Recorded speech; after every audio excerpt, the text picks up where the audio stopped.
Hola, bienvenido, bienvenida a Learn from the Case. Hoy quiero poner el foco en las capacidades que tenemos, no en las patologías que nuestro hardware puede presentar. El uso de nuestro sistema neurológico en cosas que no se nos enseña a desarrollar, pero que están en algún porcentaje activas y usamos muy frecuentemente, incluso sin proponernos eso. Particularmente quiero hablar hoy de la telepatía. Esta capacidad no se limita a los clarividentes, los yogis o las personas que practican un entrenamiento específico para desarrollar esta u otra capacidad. Sabemos que la telepatía la hemos experimentado la mayoría de nosotros en nuestro día a día y pasa desapercibida como casualidad o fenómeno gracioso. Si te pones a observar fehacientemente, te das cuenta enseguida, creo yo, de que es una capacidad innata, pero una de esas que no aprendemos a desarrollar. No recibimos guía didáctica para eso. Nuestros mentores no están para hacernos desarrollar nuestro potencial como individuos o nuestros potenciales, sino para enseñarnos a encajar en la sociedad y ser un engranaje efectivo de ella. En particular, se nos enseña a ser empleados eficientes. Se nos educa para ser empleados. Algunos se desvían y no trabajan nunca, unos se delinquen y otros tienen el tupé de tomar un camino hacia el desarrollo económico personal y terminan siendo sus propios jefes. Sin embargo, la gran mayoría va a terminar siendo empleados. Mira a tu alrededor. Pero en la constitución actual de nuestra sociedad se necesitan empleados, no jefes, y por eso se nos enseña a ser buenos empleados. Tenemos que ser independientes, pero sin exagerar. Tenemos que poder caminar, alimentarnos, ir solos al baño, hacer un mínimo cálculo matemático y saber tener siempre con nosotros un smartphone para hacer otros cálculos cuando nos lo pidan. De lo contrario, tienes que tener ese teléfono smartphone para ver TikTok, YouTube, Netflix, etc. Eso es lo que se nos propone hacer todo el tiempo. Además, haz millones de fotos para que el registro esté siempre actualizado en un abrir y cerrar de ojos. Esto en algunas sociedades. En otras se ve muy mal el pasar el tiempo con el teléfono. Pero tener tiempo a solas para estar con uno mismo también está mal visto. Eso es como señal de tener mala vida o estar deprimido, desde todas las perspectivas, y a muchos estas postulaciones verbales o implícitas los terminan convenciendo. Los contactos sociales que uno hace incitan a ir al centro de estudiantes, al after work, a la caminata guiada del sábado, domingo, etc. Y si bien eso es bueno, no considero que nuestro tiempo libre necesariamente tenga que ser con otra persona. Está bien estar solo a veces. Estar solo no es lo mismo que estar en soledad. No es sinónimo de depresión. En lo que sigue quiero mostrar solo un poquito de lo que la ciencia ha demostrado acerca de la telepatía. Y con esto quiero despertar tu curiosidad y quizás empezamos a observarnos más y a ver nuestros potenciales más allá de los que se nos dice y ir desde ese pensamiento a elegir desarrollar lo que es bueno para nosotros según nuestra propia percepción y no desde lo que se dicta en las instituciones educativas actuales. Es bueno desarrollar nuestros potenciales, los buenos potenciales que tenemos, y tenemos muchos más de lo que se nos dice cotidianamente. Todos sabemos que un bebé debería poder caminar entre los 12 y los 15 meses y que el control voluntario de esfínteres se inicia a los 15, 18 meses de edad y la edad en la que se establece se sitúa entre los 18 meses y los 3 años. La mayoría de los bebés dicen su primera palabra en algún momento entre los 12 y los 18 meses de edad. Si el niño no lo hace, saltan las alarmas. Si no son los padres, van a ser el personal de guardería o el médico durante los controles periódicos. Y esto está muy bien. Pero nadie se enfoca en otras capacidades que nos harían autosuficientes. ¿Quién necesita un teléfono móvil si supiéramos comunicarnos a distancia? ¿Qué pasaría si esta es una capacidad que se empieza a desarrollar a los 3 meses, por poner un ejemplo, y para los 8 años ya se pueden, para los que los desarrollan, hacer conversaciones a distancia, no solo enviar una idea? En el caso particular de esta capacidad se requieren por lo menos 2 participantes. Es por supuesto más complejo que aprender a hablar, pero estoy convencida de que no es tan difícil si tuviésemos guía para aprender eso. De todas maneras, la telepatía se da cotidianamente. Se da más frecuentemente entre las personas cercanas, familiares o amigos cercanos, pero se da incluso entre personas distantes que no se han encontrado anteriormente en la vida, como la conocemos.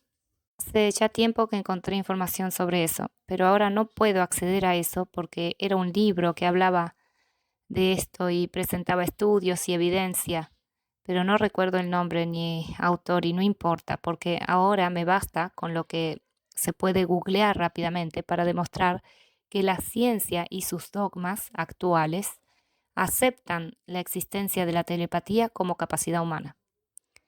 Durante mucho tiempo se ha asumido que la telepatía no es real y que aquellos que afirman ser capaces de leer la mente de otras personas o comunicarse telepáticamente con otras personas eran enfermos mentales.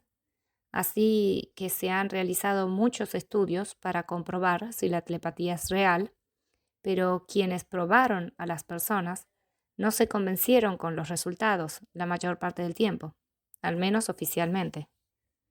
Esto fue de tal manera que a quienes se hicieron estos estudios, en su mayoría, eran pacientes psiquiátricos.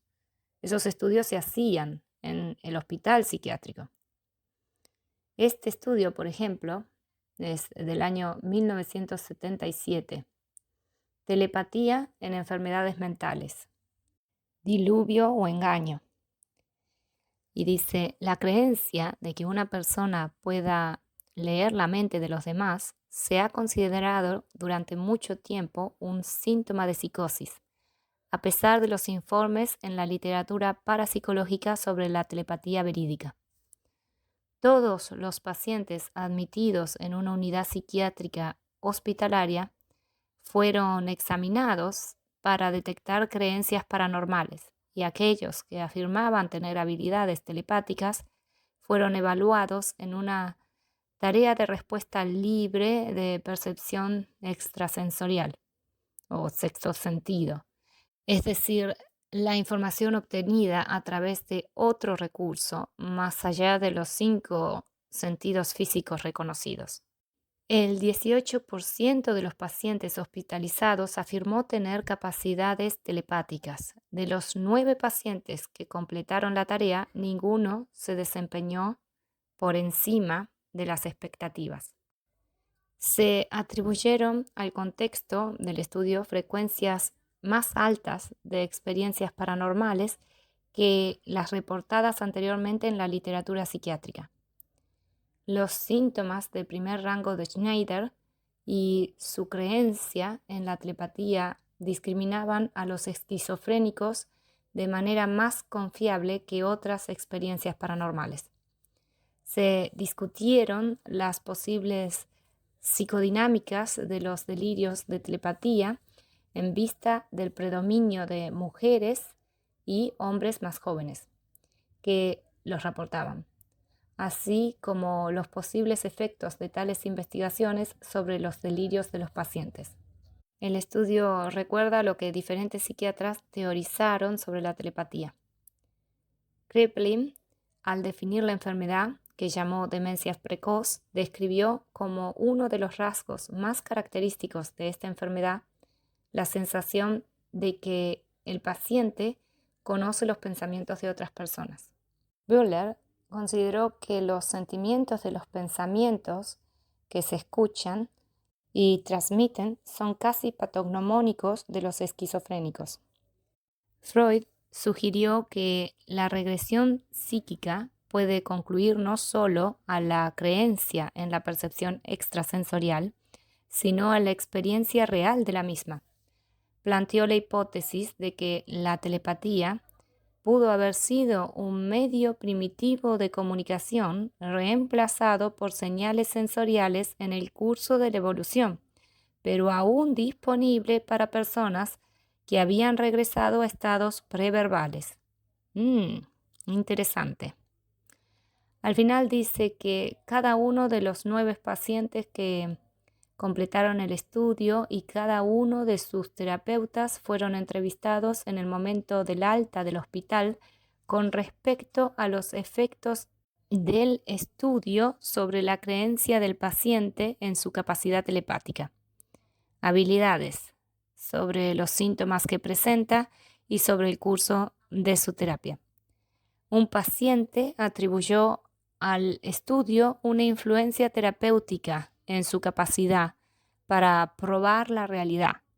Su terapeuta declaró de forma independiente que el sistema delirante del paciente comenzó a debilitarse durante su participación en el estudio. Me pregunto por qué. Ninguno de los otros 8 pacientes o terapeutas informó ningún efecto, positivo o negativo, sobre las afirmaciones, enfermedades o tratamientos telepáticos de los pacientes. Por lo tanto, no hubo evidencia de que una investigación de sus creencias erróneas en la telepatía alentara sus síntomas psiquiátricos. Es posible, sin embargo, que aquellos pacientes vulnerables a tales influencias se excluyeran del estudio al negarse a participar. No me digas. Hay muchos estudios como este. Terminan con el mismo tipo de conclusión. Generalmente estudios de hace algunas o varias décadas. La CIA ha experimentado desde hace mucho tiempo con la telepatía, la visión remota y otras habilidades paranormales, que en teoría pueden ser reales. Hay archivos desclasificados al respecto. Te dejo los links en la descripción de este video. Te dejo unos cuantos enlaces de lo que menciono aquí en la descripción de este video para que puedas leerlo. Como puedes ver, estos estudios han mostrado algunos resultados a favor de la creencia de que la capacidad humana para la comunicación a distancia existe. Por otro lado, cuando se pide a un grupo de personas que participen en estos estudios, se les asignan tareas a realizar. No creo que sean buenos procesos para hablar a favor o en contra de la telepatía, especialmente lo último, porque, como saben, la telepatía, tal como la entendemos, nace de uno. No es fácil hacer lo que otro quiere. Es como querer demostrar que podemos comunicarnos con el habla, pero darnos como tarea expresarnos en otro idioma.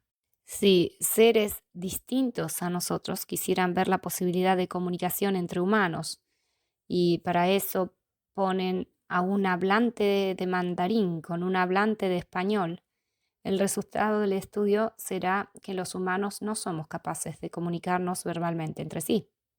¿Entiendes a qué voy?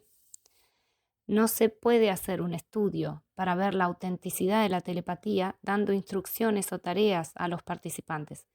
Creo que es mejor estudiar este fenómeno observando la comunicación. Además, las personas que son más sensibles a la telepatía también son centro de mofa en muchas ocasiones. Las personas de su entorno, sin querer, supongo, porque yo misma lo he hecho sin querer, dan como sentado que lo que ellos experimentan como comunicación telepática es un error de interpretación de ellos mismos.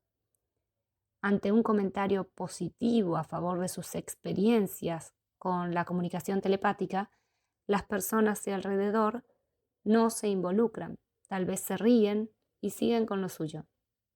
Además, las personas más relacionadas con esta actividad, comunicación telepática, se excluyen de participar en experimentos en este respecto. Pero ahora, los nuevos estudios no ponen en duda la veracidad de la comunicación telepática, que ya está aceptada. Se están realizando nuevos estudios para comprender el mecanismo detrás de la comunicación telepática. Mira lo siguiente, aquí dice, en la telepatía se define como la comunicación de impresiones de cualquier tipo de una mente a otra, independientemente de los canales sensoriales reconocidos. Los metaanálisis de los estudios de Gansfield, así como los estudios de tareas de adivinación de cartas, proporcionan pruebas convincentes de la existencia de fenómenos telepáticos. El objetivo de este estudio es dilucidar las bases neuronales de la telepatía examinando a un individuo con esta habilidad especial. Materiales y métodos. Utilizando resonancia magnética funcional, examinamos a un famoso mentalista mientras realizaba una tarea telepática en un escáner de 1,5T. También se examinó en condiciones similares a un sujeto de control emparejado sin esta habilidad especial. Resultados.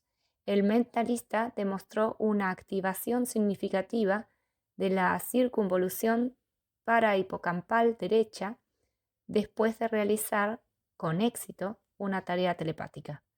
El sujeto de comparación, que no mostró ninguna capacidad telepática, demostró una activación significativa de la circunvolución frontal inferior izquierda. Conclusiones. Los hallazgos de este estudio sugieren una base límbica para la telepatía y justifican una mayor investigación sistemática. Aquí encontré este link sobre el efecto Ganfeld, pero hay muchos otros. Si puedes ver, tu cerebro utiliza información visual para darle sentido al mundo. Para crear el efecto Ganfeld, debes privar a tu cerebro de la información que necesita para realizar esta tarea. Sin señales entrantes, su percepción del brillo disminuye lentamente. Esto se llama desvanecimiento. A medida que las células de la retina se vuelven más activas, es posible que empieces a ver los vasos sanguíneos de tus ojos. En unos minutos, las cosas pueden ponerse grises. Entonces es posible que veas líneas en zigzag, puntos o una mancha de color. El efecto completo suele tardar entre 5 y 7 minutos. Una exposición más prolongada puede producir resultados más extraños. Tu cerebro busca frenéticamente estímulos externos. Al no encontrar ninguno, la corteza visual superior comienza a amplificar la información disponible, generando alucinaciones visuales y auditivas. Es similar a lo que sucedería si estuvieras perdido en una tormenta de nieve cegadora y no vieras nada más que una pared blanca. Usos prácticos del efecto Ganfeld. El efecto Ganfeld llamó la atención del público cuando se utilizó para investigar la percepción extrasensorial. En los experimentos de telepatía, una persona actúa como receptor y está expuesta a un ruido blanco y una luz roja homogénea. Otra persona, el remitente, intenta transmitir información al receptor. Los resultados mixtos, estas investigaciones son controvertidas y han sido intensamente debatidas. El efecto Gansel también se ha utilizado para investigar las alucinaciones. Ha proporcionado información sobre cómo funcionan nuestros sentidos, especialmente la visión, para detectar cambios. Algunas personas lo ven como una forma de inducir fenómenos visuales y alucinaciones sin tomar drogas peligrosas. Algunos lo utilizan como forma de meditación profunda. Para la mayoría de las personas no tiene ningún uso práctico, pero puede ayudar a satisfacer tu curiosidad sobre cómo funciona la mente humana. Este otro estudio va así: comunicación cerebro a cerebro, el posible papel de los campos electromagnéticos cerebrales como hipótesis potencial. Hasta ahora la comunicación entre los cerebros de diferentes humanos o animales ha sido confirmada y limitada por el medio sensorial y las funciones motoras del cuerpo. Este estudio no se limita a humanos. Recientemente se ha verificado la comunicación directa de cerebro a cerebro fuera de los 5 sentidos convencionales entre animales y humanos. Sin embargo, no se han realizado estudios empíricos ni discusiones serias para dilucidar el mecanismo detrás de este proceso. La validación de la comunicación directa de cerebro a cerebro se ha documentado mediante el registro de un patrón similar de potenciales de acción que ocurren en la corteza cerebral de 2 animales. Con respecto a los potenciales de acción en las neuronas del cerebro, el campo magnético resultante de los potenciales de acción creados en las neuronas es una de las herramientas mediante las cuales el cerebro de un animal puede afectar al cerebro de otro. Se ha demostrado que diferentes animales, incluso los humanos, tienen el poder de comprender el campo magnético. Se ha confirmado que el criptocromo que existe en la retina y en diferentes regiones del cerebro es capaz de percibir campos magnéticos y convertirlos en potenciales de acción. Recientemente se ha encontrado partículas de hierro Fe3 o 4 que se cree que funcionan como imanes en varias partes del cerebro y se postulan como receptores de campos magnéticos. Sensores magnéticos supersensibles recientemente desarrollados, hechos de imanes de hierro que pueden detectar el campo magnético del cerebro, han sugerido la idea de que estas partículas o imanes de Fe3 o 4 pueden ser capaces de percibir el campo magnético extremadamente débil del cerebro. El presente estudio sugiere que es posible que el campo magnético extremadamente débil en el cerebro de un animal transmita información vital y precisa al cerebro de otro animal. Se puede plantear la hipótesis de que grandes envíos de señales sincronizadas de neuronas de la corteza en el lóbulo frontal, un área ampliamente involucrada en la cognición social en una amplia variedad de especies de mamíferos, desde roedores hasta primates, produce campos electromagnéticos alrededor del cerebro. Este campo puede influir en las neuronas corticales del lóbulo frontal de otro cerebro al inducir potenciales de acción en grandes grupos de neuronas que pueden transmitir información como diferentes emociones y señales cognitivas al otro cerebro. Una posible confirmación de este fenómeno se ve en los estudios realizados, uno en ratas en el año 2013 y otro en murciélagos frugívoros egipcios en el año 2019. En ambos estudios se registraron potenciales de acción en las cortezas frontales de 2 ratas o murciélagos cercanos entre sí. Curiosamente, después de iniciar los potenciales de acción en el animal 1 como codificador, los mismos potenciales de acción con patrones similares aparecieron inmediatamente en la corteza frontal del animal 2 como decodificador. En el caso del estudio con ratas, la rata decodificadora también realizó la misma acción que la primera rata codificadora. El papel potencial de las partículas magnéticas del cerebro, magnetitas, puede ser eficaz para percibir el campo magnético de otro cerebro. Puede ser de gran interés en futuras investigaciones aclarar el papel de las partículas magnéticas del cerebro en la comunicación entre cerebros. Debería examinarse el ubicuo criptocromo, un receptor crucial del campo magnético, y su papel potencial en la comunicación directa entre cerebros podría dilucidarse mediante algunas investigaciones fundamentales. El presente estudio sugiere que es posible que los campos magnéticos extremadamente débiles del cerebro de un animal puedan transmitir información vital y precisa al cerebro de otro animal.